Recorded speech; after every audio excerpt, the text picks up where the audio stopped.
before you scroll, before you skip, before your mind tells you this is just another motivational video you've already heard 1,000 times, pause for 1 second and be honest with yourself.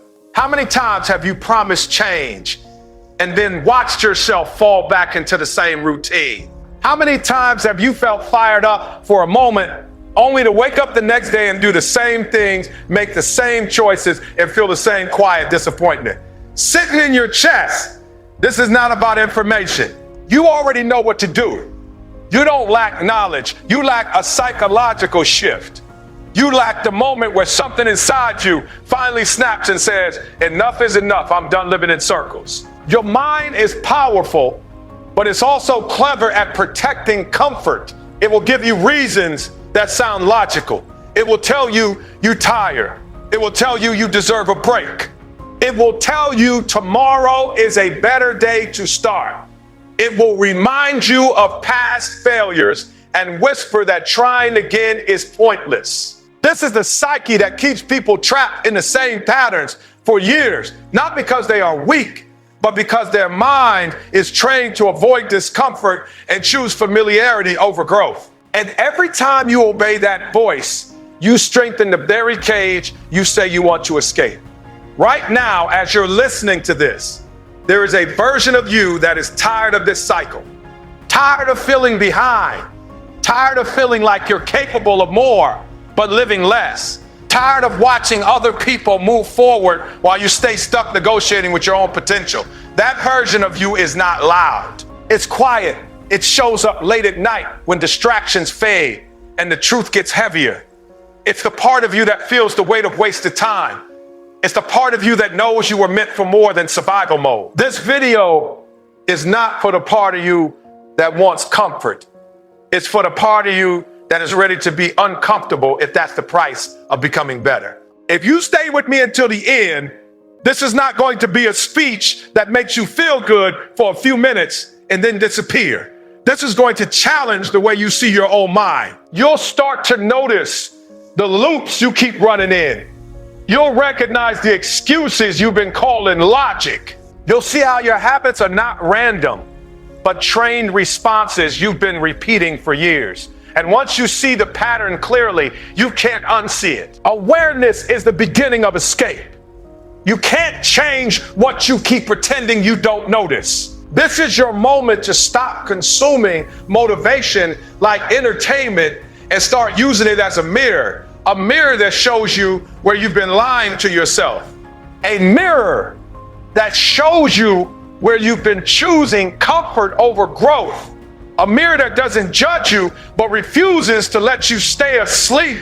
Stay with this until the end, not because the words are powerful, but because your future is worth the discomfort of paying attention right now. Pain is one of the most misunderstood experiences in life because people treat it like a red light, like a warning that says stop, slow down, turn back, protect yourself, hide, wait, retreat. From a young age, most of us are trained to avoid pain at all costs, to see discomfort as something negative, something dangerous, something that must be escaped as quickly as possible. But pain is not a stop sign.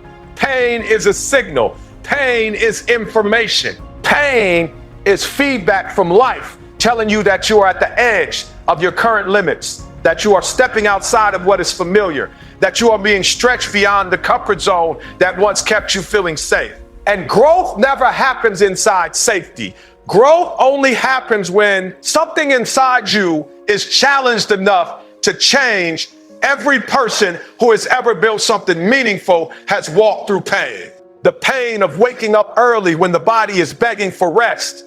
The pain of working when the mind feels foggy and tired. The pain of failing in front of people and feeling embarrassed. The pain of trying again after you've already been disappointed. The pain of discipline when comfort is available. This pain is not there to destroy you. It is there to shape you. It is there to teach you what your current limits look like so you can push past them. The problem is not the pain. The problem is how people interpret pain. When pain shows up, most people see it as a reason to quit. They see it as proof that they are not meant for this path, that this goal is too big, that this struggle is a sign they should turn around. But pain is often proof that you are exactly where you need to be to grow. Think about how the body grows stronger. Muscles don't grow when you stay comfortable. Muscles grow when they are stressed, when tiny fibers are broken down under pressure, when soreness follows effort.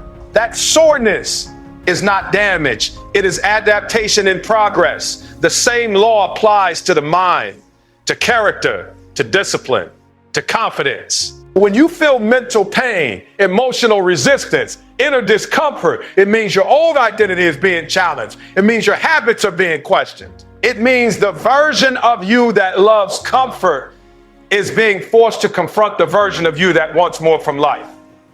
That tension is not a sign to stop. That tension is the exact space where transformation begins. Pain becomes dangerous only when you attach the wrong meaning to it. When you tell yourself that pain means you are weak, you start to act weak. When you tell yourself pain means you are failing, you start to withdraw. When you tell yourself pain means tea is not for you, you give yourself permission to quit. But when you train your mind to see pain as a signal to move, something changes inside you. You stop running from discomfort and start running toward growth. You begin to understand that the feeling of resistance is the doorway to your next level. You begin to see struggle not as punishment, but as preparation. You stop asking, why is this happening to me? And start asking, what is this building in me? The pain of discipline and the pain of regret. One hurts now and strengthens you later. The other feels easier now, but destroys you slowly over time. The pain of discipline burns in the moment because it demands effort, consistency, and sacrifice. The pain of regret burns later because it comes with the heavy weight of knowing you could have been more, done more, become more, but you chose comfort instead. When you choose discipline, you choose temporary pain for permanent growth. When you choose comfort, you choose temporary relief for permanent disappointment. The signal of pain is always asking you to choose which version of pain you're willing to live with. Most people wait for pain to go away before they move. They tell themselves they'll start when they feel better, when life becomes easier, when circumstances improve, when motivation comes back. But pain doesn't disappear before growth. Pain often fades only after growth begins. The feeling of resistance weakens once momentum is built. The heaviness of starting lightens once movement becomes a habit. The fear of failure shrinks once action replaces imagination. The pain you feel at the beginning of the journey is the toll you pay to enter a new level of yourself. If you wait for that pain to vanish before you move, you'll stay parked at the entrance of your potential forever. Pain also reveals what matters to you. You don't feel pain for things you don't care about. The struggle you feel when you try to change your life is proof that your future matters to you. The discomfort you feel when you discipline yourself is proof that you are fighting for something better than your current reality. The tension you feel when you resist old habits is proof that you are trying to become someone new. Instead of seeing that pain as an enemy, recognize it as evidence of your ambition. Pain shows you that you are alive in the process of becoming. It is the sound of your old limits cracking. When you treat pain as a stop sign, you shrink your world. You start avoiding challenges. You start choosing easy paths. You start building a life that feels safe but small. When you treat pain as a signal to move, you expand your world. You start leaning into challenges. You start choosing growth over comfort. You start building a life that demands more from you and gives more back to you. The people who rise are not the people who feel less pain. They are the people who interpret pain differently. They don't see discomfort as danger. They see it as direction. Every time you feel that inner resistance telling you to quit, pause, delay, or retreat, recognize it for what it is, a signal that you are standing at the edge of change. That edge is uncomfortable because it separates who you are from who you could become. Crossing it requires effort. Staying behind it requires regret.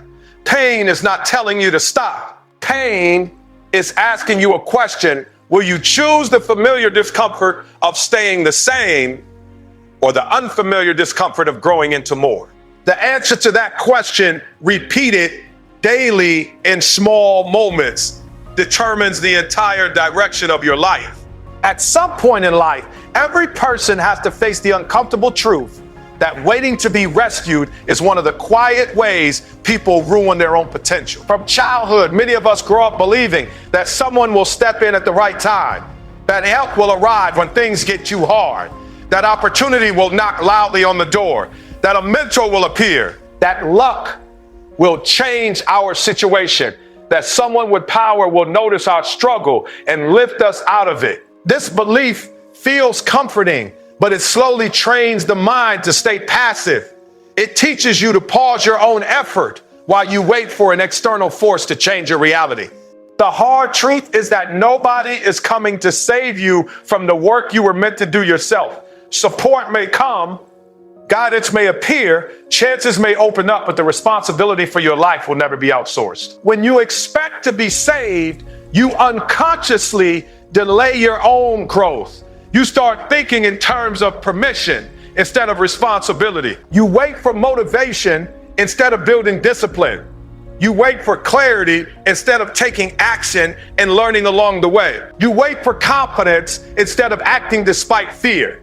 This waiting creates a dangerous comfort zone where you feel justified in not moving because you believe movement is supposed to come from somewhere else. But life does not move for those who wait. Life moves for those who move first. The world responds to momentum, not to wishes. When you take responsibility, doors appear. When you hesitate, doors remain invisible. This realization can feel heavy at first because it removes the illusion of safety. It means you can't blame your environment forever. You can't keep pointing at your past as the reason your future is delayed. You can't keep expecting someone else to carry your dreams. It puts the weight of your life back into your own hands. But this weight is not a burden, it is power. The moment you accept that nobody is coming to save you, you stop looking outward for permission to begin you. Stop waiting for approval. You stop negotiating with your comfort. You begin to act from ownership instead of expectation. Ownership changes how you see obstacles. They are no longer excuses. They become problems to solve. When people believe they will be saved, they often develop a victim mindset, not necessarily in loud, obvious ways, but in subtle habits of thought. They start to see themselves as unlucky, overlooked, misunderstood, or stuck in unfair circumstances. While some circumstances are genuinely difficult and unjust, staying in the identity of a victim slowly drains your power. It shifts your focus from what you can control to what you cannot. It trains you to explain your situation instead of changing it. Accepting that nobody is coming to save you does not deny hardship. It simply refuses to let hardship decide your ceiling. It says, this is hard, but I am still responsible for what I do next. There is a quiet strength that forms when you stop expecting rescue.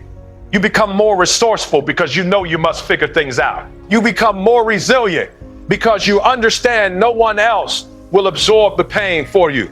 You become more disciplined because you realize no one else will carry you on days you don't feel like moving. This mindset doesn't make life easy, but it makes you stronger than your circumstances.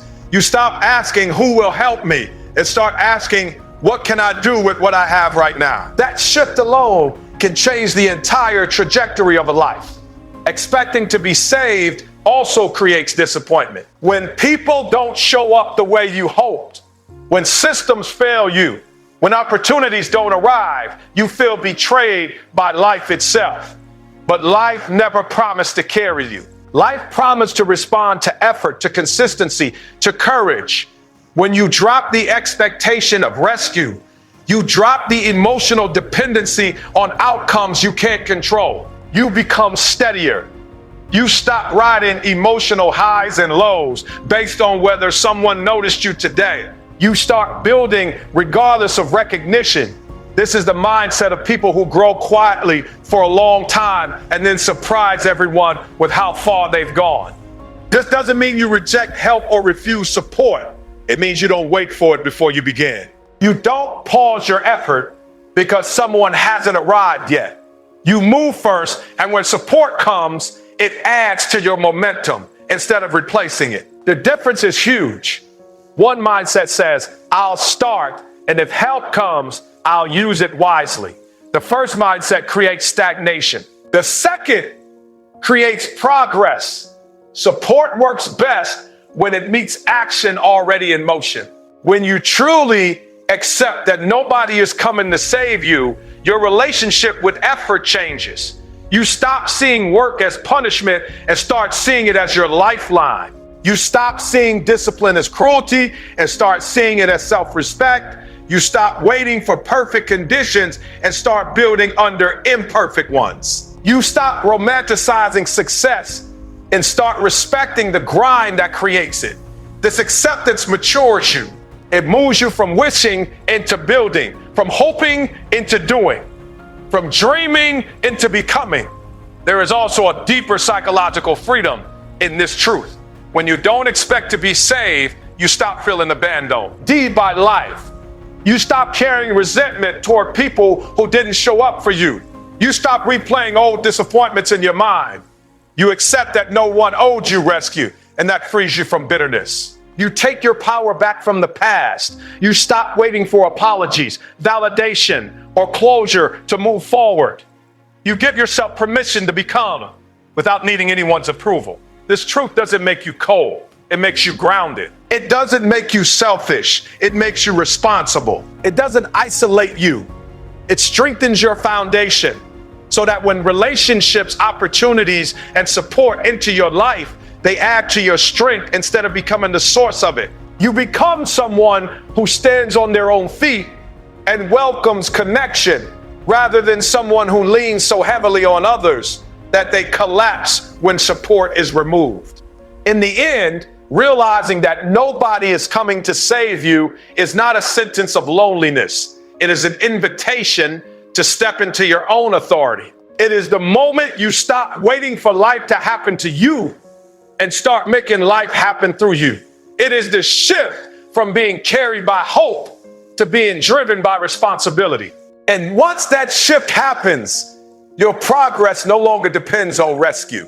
It depends on your decision to move again and again, even when no one is watching, even when no one is cheering, even when the only thing pushing you forward is the quiet understanding that your life is yours to build. Motivation is loud in the beginning. It comes with excitement, fresh energy, and big promises to yourself about how this time will be different. Motivation feels good. It feels powerful. It makes you believe change will be easy because right now you are inspired. But motivation is emotional, and emotions rise and fall. They depend on sleep, mood, stress, environment, results, and even small inconveniences. When GS are going well, motivation feels strong. When things get hard, motivation gets quiet. This is where most people lose consistency, not because they don't want success, but because they built their effort on a feeling that was never designed to carry them long term. Discipline is different. Discipline is quiet. Discipline does not hype you up. Discipline does not negotiate with discomfort. Discipline is a decision you repeat even when your emotions disagree. It is the structure that holds your life together when your feelings are chaotic. When motivation disappears, discipline becomes the bridge that carries you across the gap between who you are now and who you want to become. Without discipline, every goal becomes a temporary hobby. With discipline, even small goals compound into massive change over time. When you rely on motivation, you give your emotions power over your actions. You wake up and ask yourself how you feel before deciding how you will behave. If you feel tired, you slow down. If you feel unconfident, you hesitate. If you feel discouraged, you pause. This creates a life that is constantly reacting to inner weather instead of being guided by direction. Discipline flips this relationship. Discipline decides the direction first, then trains the emotions to follow. You act because you decided to act, not because you felt like it. Over time, your emotions begin to align with your behavior. Confidence grows after action, not before. Energy often appears after you start moving, not before. Motivation often returns after discipline has already done the hard work of getting you started. There is a mental muscle that develops when you practice discipline. Each time you do what you said you would do, despite resistance, you strengthen your self-trust. You begin to see yourself as someone who keeps promises to themselves. This changes your identity. You no longer see discipline as punishment. You see it as proof of self-respect. You stop negotiating with yourself about whether to show up, because showing up becomes part of who you are. This identity shift is powerful because your behavior naturally aligns with who you believe you are. When you see yourself as disciplined, acting with discipline feels natural, even when it is hard. Discipline also protects you from the emotional extremes that sabotage progress. Motivation can create unrealistic expectations. When you feel inspired, you may set goals that are too aggressive, promising yourself a level of perfection that no human can maintain. When you inevitably fall short, the emotional crash feels heavy, and you may quit altogether because you interpret imperfection as failure. Discipline, on the other hand, is realistic. It respects consistency over intensity. It values showing up imperfectly over not showing up at all. This mindset allows you to continue even when you miss a day, make a mistake, or move slower than expected. Discipline keeps you grounded in progress rather than trapped in perfectionism. Another difference between motivation and discipline is how they respond to resistance. Motivation avoids resistance. It thrives on ease and excitement. When resistance shows up, motivation often disappears because resistance feels like a threat to the positive emotion that started the journey. Discipline expects resistance. It understands that resistance is part of any meaningful change. It does not interpret resistance as a sign to stop, but as a normal companion on the path. This expectation changes your emotional response to difficulty. Instead of feeling surprised and discouraged by challenges, you feel prepared and steady. You no longer ask, why is this so hard? You ask, how do I move forward anyway? Discipline also creates freedom in the long run, even though it feels restrictive in the moment. When you lack discipline, your life is controlled by impulses. You work when you feel like it. You rest when you feel like it. You avoid discomfort when it shows up. This creates a pattern where short-term comfort controls your long-term outcomes. Over time, this leads to regret, stress, and a feeling of being trapped by the consequences of avoided effort. Discipline reverses this dynamic. By choosing effort in the moment, you reduce suffering later. By choosing structure now, you create flexibility later. The routines that feel limiting at first become the foundation that gives you more options, more confidence, and more control over your future. There is also a deep psychological stability that comes from discipline. When your actions are not dependent on your mood, your life becomes more predictable. You are no longer riding emotional waves that determine whether you move forward or backward each day. This stability reduces anxiety because you trust your own system. You know that even on bad days, you will still take the small actions that keep you moving. This trust in yourself becomes a source of calm strength. You stop fearing low motivation days because you know they cannot stop you. They may slow you, but they cannot derail you. Discipline does not mean you never rest or feel emotions. It means rest is intentional, not reactive. It means emotions are acknowledged, not obeyed.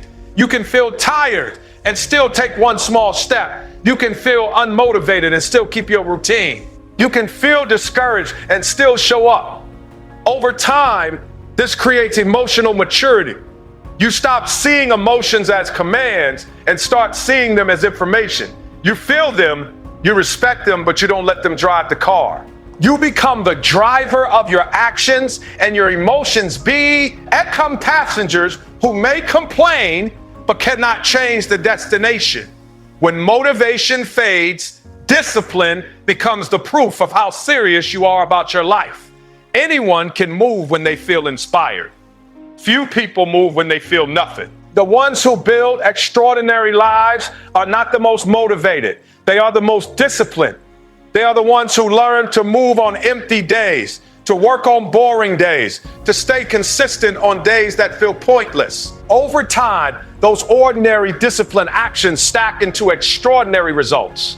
And one day, people will call your success talent or luck, not realizing it was built quietly on days when motivation was gone and discipline carried you forward anyway. Most people live as if their feelings are the authority over their actions. If they feel confident, they move. If they feel tired, they slow down. If they feel scared, they stop. If they feel inspired, they start. Without realizing it, they place their emotions in the position of a boss, a ruler that decides when effort is allowed and when it is canceled. This creates a life where progress is inconsistent and fragile because emotions are inconsistent and fragile. Feelings change with sleep, with stress, with comparison, with rejection, with small inconveniences. When your actions are controlled by feelings, your life becomes unstable, moving forward one day and backward the next, not because your goals changed, but because your mood did. Your feelings are real, but they are not reliable leaders. They are signals, not commands. They tell you what is happening inside you, not what you should do with your life. Fear can show up when you are about to grow. Doubt can appear when you are stepping into something unfamiliar. Laziness can arise when your old habits are being challenged. If you treat these feelings as orders, you stay stuck inside the boundaries of your comfort zone. If you treat them as information, you can acknowledge them without letting them control your behavior. You can say, I feel afraid, without saying, so I will stop. You can say, I feel tired, without saying, so I will quit. This separation between feeling and action is the foundation of emotional discipline. When feelings become the boss, they negotiate your standards down. You start lowering the bar for yourself on bad days. You make excuses that sound reasonable because they match how you feel in the moment. You tell yourself you'll do it tomorrow when you feel better, when you feel more confident, when you feel more motivated. Over time, this creates a pattern of self-betrayal. You begin to see yourself as someone who doesn't follow through, not because you lack ability, but because you've trained yourself to obey temporary emotions. This damages self-trust. When you don't trust yourself to act consistently, your confidence erodes. You stop setting bold goals because you subconsciously know you might not show up for them. Taking authority back from your feelings does not mean suppressing them or pretending they don't exist. It means acknowledging them without letting them decide your actions. Emotional maturity is not the absence of emotion. It is the ability to act according to your values, even when your emotions disagree. This is what builds inner strength. Each time you act in alignment with your standards rather than your mood, you reinforce the identity of someone who leads themselves. You begin to feel stronger, not because your emotions disappeared, but because they no longer control you. This sense of self-leadership creates quiet confidence. You trust your direction even when your feelings are chaotic. There is a powerful freedom that comes when your feelings are not the boss. You are no longer trapped by your inner weather. A bad mood does not ruin your entire day. A wave of fear does not cancel your plans. A moment of doubt does not erase your commitment. You become more stable, more grounded, more dependable to yourself. This stability makes your progress more predictable. You can plan long term because you know your actions will not collapse the moment your emotions dip. This consistency compounds into results, and results feed confidence, creating a cycle of strength that grows over time. Letting feelings be the boss also distorts your perception of reality. Emotions color how you interpret situations. When you feel discouraged, obstacles look bigger than they are. When you feel anxious, risks seem more dangerous than they are. When you feel unmotivated, effort feels heavier than it actually is. If you obey these emotional interpretations, you act on a distorted version of reality. By separating feeling from action, you create space to choose a response based on your values and goals instead of your emotional lens. You may still feel fear, but you can choose courage. You may still feel resistance, but you can choose effort. You may still feel doubt, but you can choose commitment. This practice also strengthens your relationship with discomfort. When feelings are the boss, discomfort becomes something to avoid at all costs. You structure your life around minimizing unpleasant feelings. This leads to a small, controlled existence where growth is limited because growth is uncomfortable by nature. When you take authority over your actions, discomfort becomes something you can tolerate. You learn that you can feel uncomfortable and still move forward. This expands your capacity. What once felt unbearable becomes manageable. What once felt overwhelming becomes familiar. Over time, your tolerance for discomfort grows, and with it, your ability to pursue bigger goals without being emotionally overwhelmed by the process. Another subtle effect of making feelings the boss is that it encourages procrastination disguised as self-care. You tell yourself you are honoring your emotions by delaying effort, but often you are avoiding the short-term discomfort of starting. Real self-care sometimes looks like doing the hard thing that your future self will thank you for. It looks like choosing effort over ease, structure over chaos, commitment over comfort. When you lead yourself instead of being led by feelings, you practice a deeper form of care. You care about the long-term version of you, not just the moment. Comfort of the present version. When your feelings are not the boss, you also become less reactive to external events. Other people's opinions, setbacks, and outcomes have less power to knock you off course. You still feel disappointment or frustration, but you don't let those feelings dictate your next move. You return to your standards. You return to your direction. This creates resilience. You recover faster from setbacks because your actions are anchored in values rather than emotions. You don't spiral into inaction when things don't go your way. You adjust and continue. Over time, leading yourself instead of being led by your feelings reshapes your identity.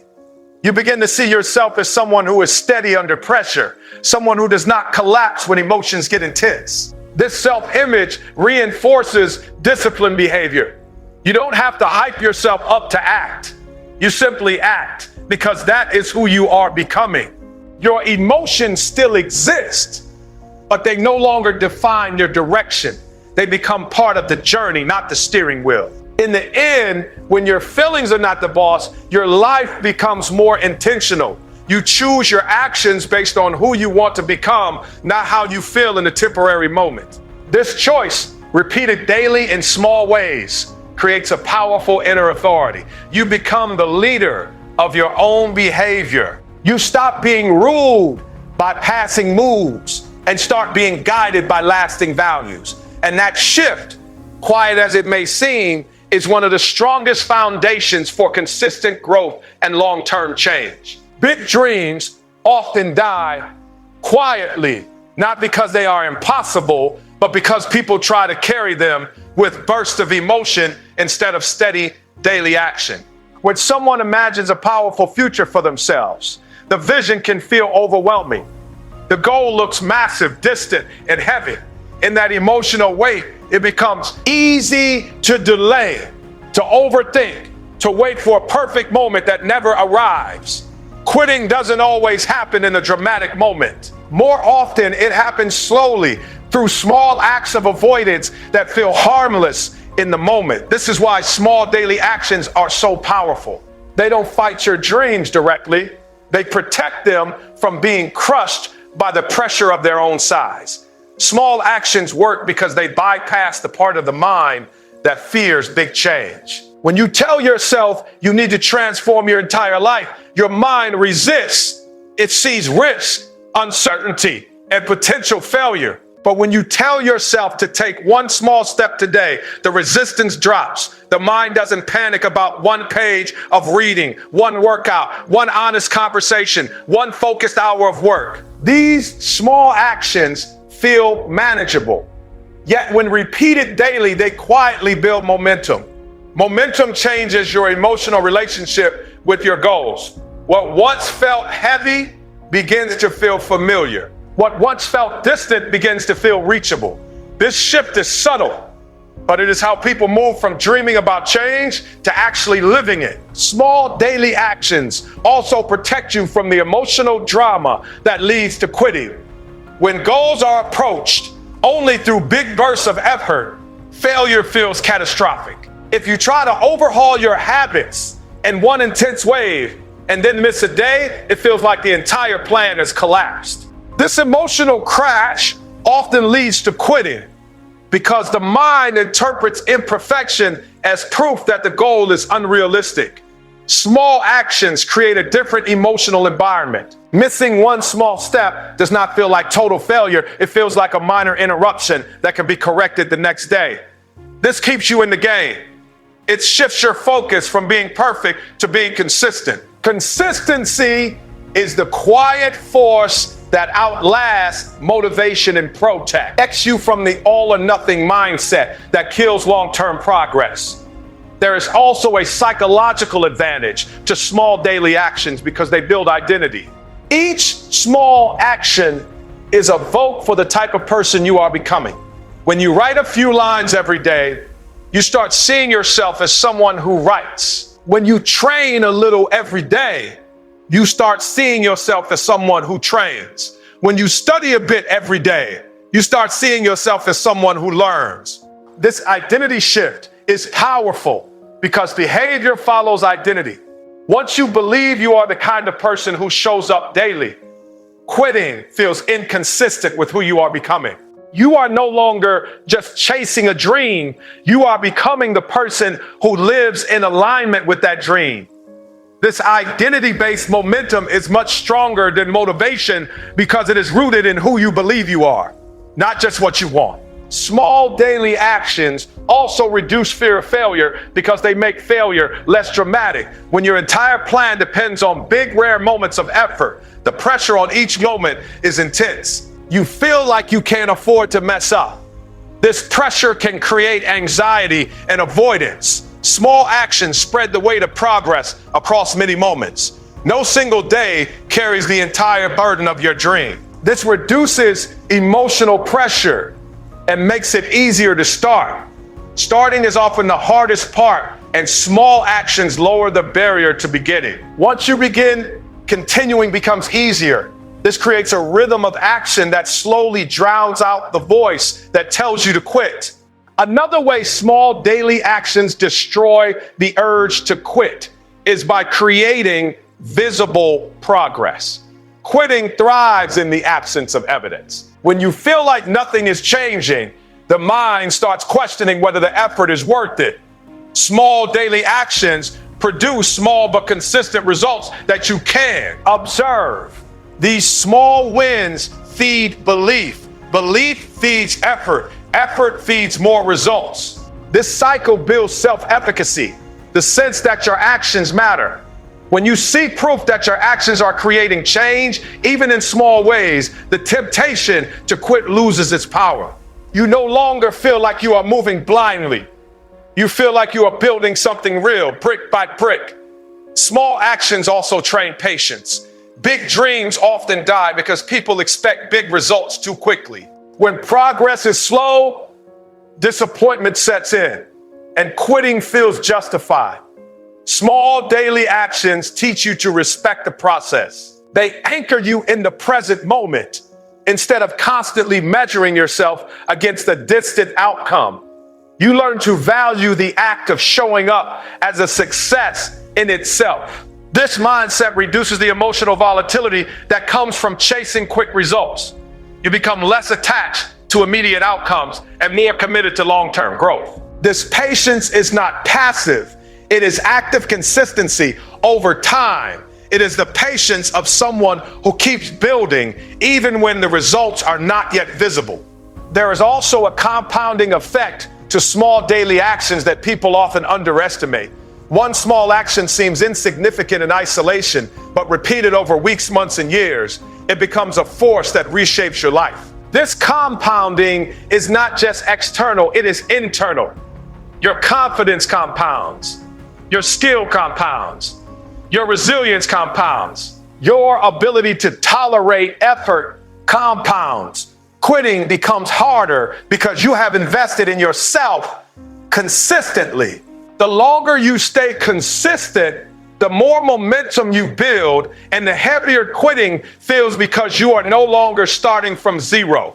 This momentum creates a protective barrier around your dreams. You are less likely to abandon something you have built steadily than something you only touched in. Bursts of excitement. Small daily actions also make discipline. Small actions fit into maintain, especially when life is unpredictable. Small actions fit into real life. They are flexible enough to continue even on difficult days. You may not be able to give 100% every day, but you can usually give something. This keeps the habit alive. Keeping the habit alive is more important than the intensity of any single effort because habits shape your future. When the habit of showing up daily becomes part of your routine, quitting becomes an interruption of your normal behavior rather than the default response to difficulty. In the end, small daily actions protect your dreams from the emotional extremes that lead to quitting. They make progress manageable, failure recoverable, identity stronger, belief steadier, and discipline sustainable. They turn the pursuit of a big future into a series of small, repeatable steps that your mind can handle and your life can support. This is how dreams survive long enough to become real. Not through dramatic bursts of effort, but through quiet daily actions that keep you moving forward when quitting would be easier. Your environment is quietly shaping you every single day, even when you think you're in control. The people you spend time with, the content you consume, the spaces you sit in, the routines you repeat, and the standards that are normalized around you all send constant signals to your mind about what is acceptable, what is possible, and what is normal. Over time, these signals shape your behavior without asking for your permission. This is why two people with similar potential can end up in completely different places in life. It's not just about talent or desire. It's about the environment that is feeding one person's growth while draining the other person's discipline. When your environment feeds your weakness, it makes excuses feel reasonable. If everyone around you complains, you begin to see complaining as normal. If people in your circle avoid effort, avoiding effort starts to feel justified.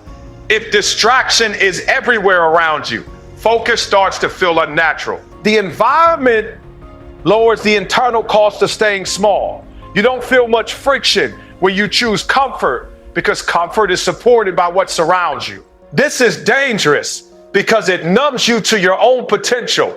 You slowly adapt to the lowest common standard in your environment, not because you want to be average, but because the environment makes average feel safe. On the other hand, when your environment feeds your power, growth feels normal, being disciplined feels expected, effort feels respected, focus feels natural. You don't have to constantly fight your surroundings to stay on track because your surroundings are aligned with the direction you want to move. This does not mean life becomes easy, but it means the background noise of your life supports your intention instead of undermining it. You still face resistance, but you are not fighting against your own daily context. Your environment becomes a silent ally instead of a quiet enemy. The influence of environment is subtle because it operates through repetition. You don't wake up one day and suddenly become your surroundings. You absorb them gradually.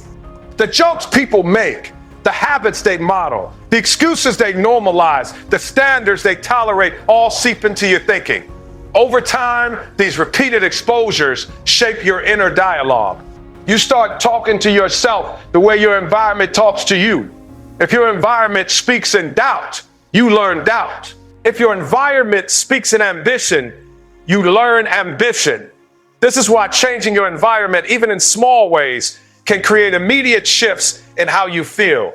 And a CT, a new space, a new routine, or even a small change in what you consume can interrupt old patterns and create room for new ones to grow. Your environment also shapes your identity. Identity is not just who you think you are, it is who your surroundings reflect back to you. If your environment treats you as someone who doesn't take things seriously, you may unconsciously lower your standards to match that reflection. If your environment reflects discipline and high standards, you begin to see yourself as capable of meeting them. This is not about seeking validation. It is about understanding that humans are social creatures who adapt to the norms of their environment. When you place yourself in contexts that reflect the version of you that you want to become, you make that version feel more real and attainable. Environment is not only people, it includes your physical space. A cluttered, chaotic space can subtly encourage a cluttered, chaotic mind. A space that is organized around focus and purpose can make it easier to enter a focused state. The tools you place within reach shape your behavior. If distractions are always within arm's reach, discipline requires constant resistance. If tools for growth are easy to access, growth becomes easier to choose. This is not about perfection or aesthetic control. It is about reducing friction for the behaviors you want and increasing friction for the behaviors you want to reduce. Small environmental changes can have a massive impact on your consistency because they change the default options available to you. The content you consume is also part of your environment. What you watch, listen to, and scroll through becomes part of your mental landscape. Content that normalizes laziness, negativity, or cynicism quietly trains your mind to see those states as normal. Content that exposes you to discipline, effort, and possibility, trains your mind to see growth as normal. This does not mean you must avoid all entertainment or comfort, but it means you must be intentional about what you allow to shape your inner world. Your thoughts are influenced by what you repeatedly feed your mind. Over time, this influences your actions. The mind acts out what it repeatedly sees as normal. Taking responsibility for your environment does not mean blaming it for your current state. It means recognizing its influence and choosing to shape it. This is an empowering shift. You stop seeing yourself as someone who must fight against everything around you and start seeing yourself as someone who can design their surroundings to support their direction.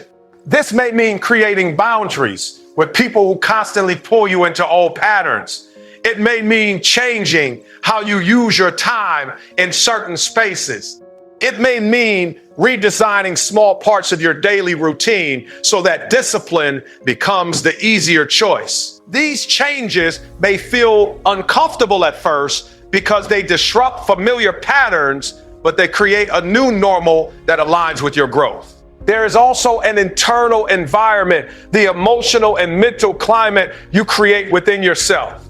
The way you talk to yourself, the standards you hold, the narratives you repeat, form an inner environment that can feed weakness or power. If your inner dialogue is harsh and hopeless, it becomes harder to act with courage. If your inner dialogue is demanding but supportive, it becomes easier to stay disciplined. You can shape this internal environment by being intentional about the thoughts you allow to dominate your attention. This is not about forced positivity.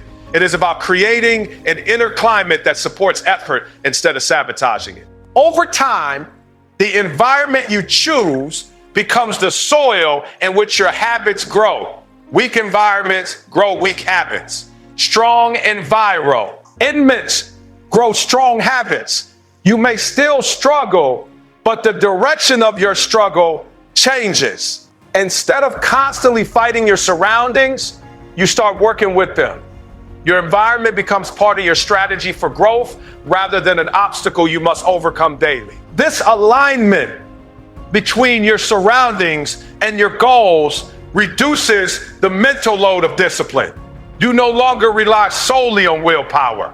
You use design, boundaries, and intentional exposure to support the version of yourself you are trying to build. In the end, your environment is either feeding your weakness or your power because it is constantly shaping what feels normal to you.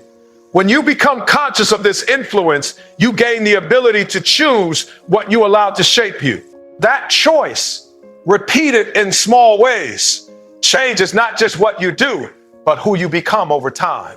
Consistency is one of the most underrated forces in personal growth because it doesn't look impressive in the moment. It doesn't create dramatic stories. It doesn't come with instant recognition. It looks ordinary, repetitive, and sometimes boring. People are drawn to talent because talent feels rare and exciting. Talent creates quick wins. Talent creates moments that can be admired from the outside. But talent without consistency fades. Consistency without talent grows. This is why consistency becomes the real skill that separates those who talk about change from those who live it. It is not glamorous, but it is unstoppable over time. Talent is often treated like a magical quality that guarantees success, but talent is only potential. Potential is fragile if it is not protected by habit. Without consistent practice, talent stagnates. Without consistent effort, talent becomes a story about what could have been. Many people with natural ability never reach their capacity because they rely on how easy things feel at the beginning. When effort feels effortless, they don't build the discipline needed for when things become difficult. When the initial advantage fades and challenges increase, they struggle to adapt because they never train themselves to persist through boredom, repetition, and slow progress. Consistency is the training ground for resilience. It prepares you for the long stretch between where you start and where you want to be. Consistency also builds trust with yourself. Each time you show up when you said you would, even in small ways, you reinforce the belief that you are reliable. This self-trust is powerful because it affects how you set goals. When you trust yourself, you are more willing to aim higher because you believe you will follow through. When you don't trust yourself, you lower your goals or abandon them quickly because you subconsciously expect to quit. Consistency repairs this internal relationship. It turns your word to yourself into something meaningful. Over time, this creates a quiet confidence that does not depend on external validation. You don't need to prove your potential to others because you are proving your commitment to yourself daily. The power of consistency lies in compounding. One small action repeated over time creates results that are far larger than the action itself. This compounding is slow and often invisible at first. Early efforts may not seem to change much.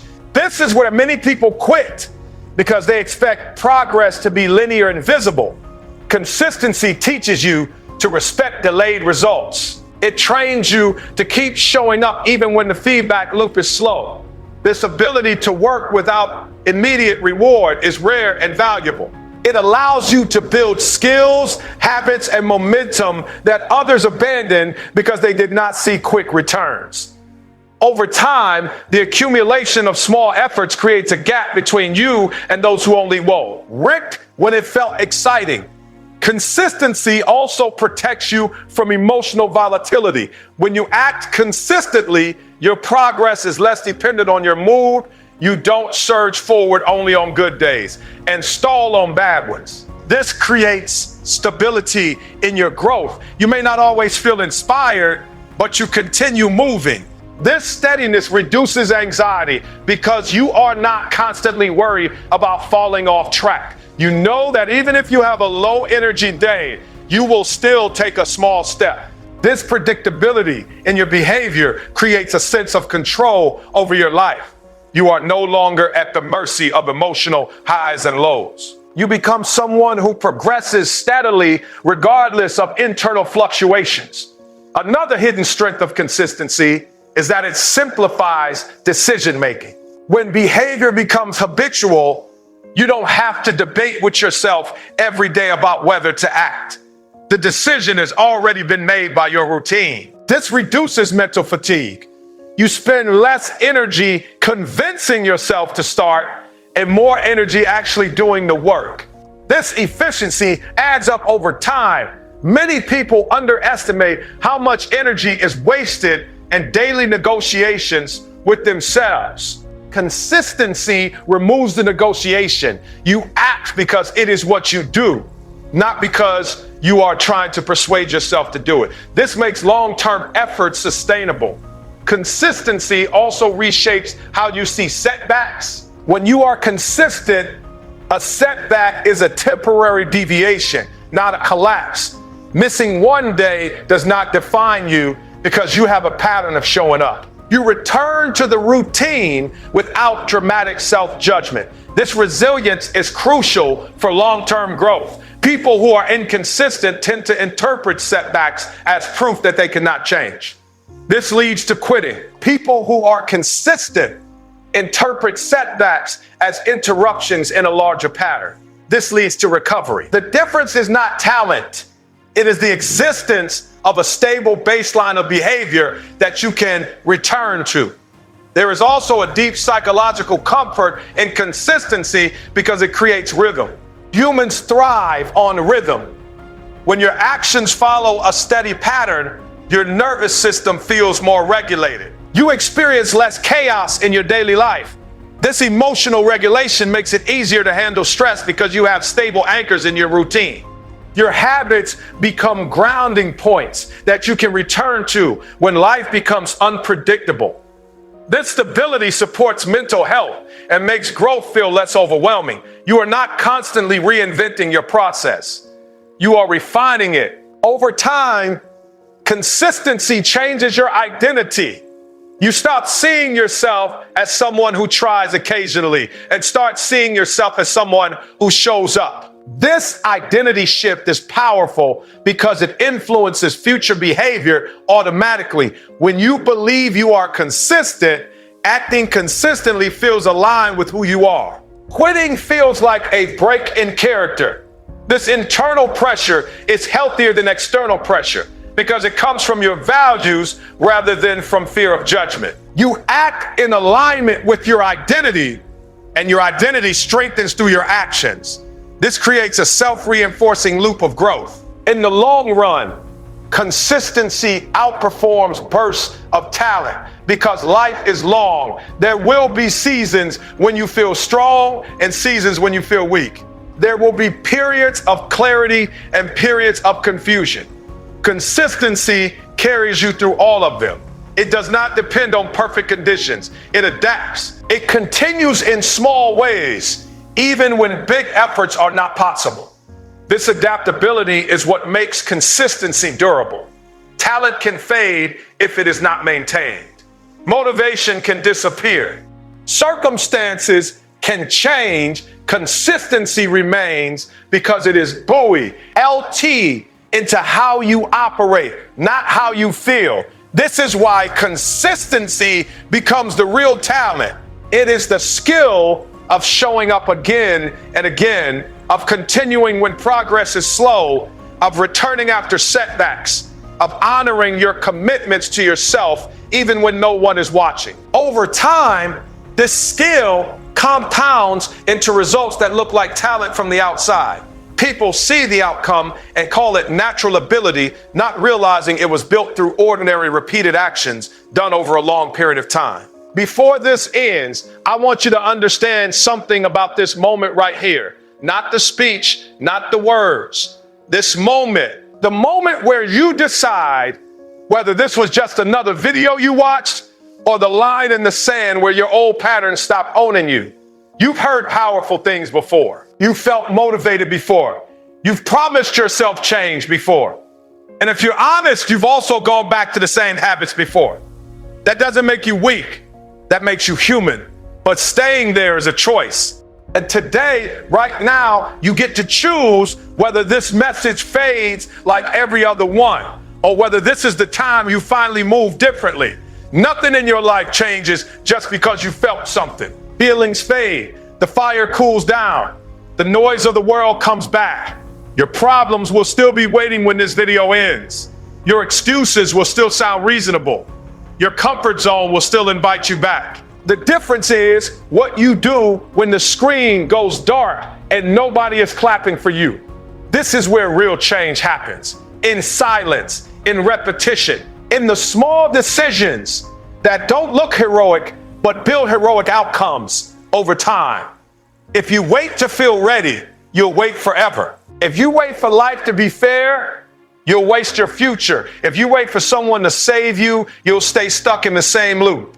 But if you move anyway, and tired, even unsure, even scared, you start rewriting the story of who you are. You don't need to become perfect after this. You don't need to change your whole life in one night. You just need to take the next honest step. The step you've been avoiding, the conversation you've been delaying, the habit you've been promising to start, the discipline you keep negotiating with. That one step is the proof that this wasn't just entertainment for you. It's the proof that you're done letting your life be controlled by comfort, excuses, and waiting. One step today creates momentum tomorrow. Momentum creates belief. Belief creates identity. And identity creates a future that looks nothing like your past. Remember this when it gets hard again, because it will. Remember this when motivation disappears, because it will. Remember this when nobody notices your effort, because that will happen too. Your future is not built in moments of hype. It's built in moments of quiet discipline. It's built when you show up on empty. It's built when you don't feel special, powerful, or confident, but you move anyway.